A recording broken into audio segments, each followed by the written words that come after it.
administration du XXe siècle. Avec la départementalisation en 1946, les grands services de l'État vont renforcer leur présence à La Réunion. Pour loger toutes ces administrations et accueillir leurs fonctionnaires, il faut construire des bureaux. Dans les années 60-70, plusieurs communes inaugurent leur hôtel de ville.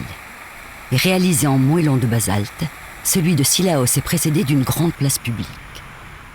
Inauguré en 1966, l'hôtel de ville de Saint-Benoît est l'œuvre de Jean Hébrard. Conçu tout en béton, il affiche des lignes résolument contemporaines. Trop à l'étroit dans l'ancien hôtel de ville, les services municipaux de Saint-Denis déménagent quant à eux en 1972 dans une nouvelle mairie en forme de pyramide.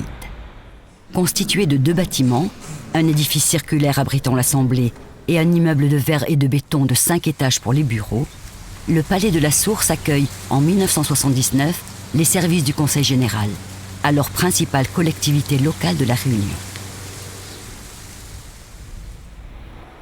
Dans les années 1980, on assiste au transfert de compétences dans le cadre des lois de décentralisation.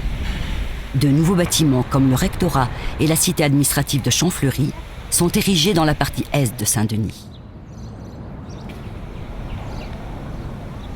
Plusieurs services de l'État, dont ceux des impôts et du Trésor public, s'installent dans d'imposantes constructions implantées le long d'un mail piéton. Autre symbole architectural de cette nouvelle réorganisation administrative, l'hôtel de région. Bien qu'inspiré d'un palmier, il a été rapidement désigné sous le nom évocateur de pyramide inversée.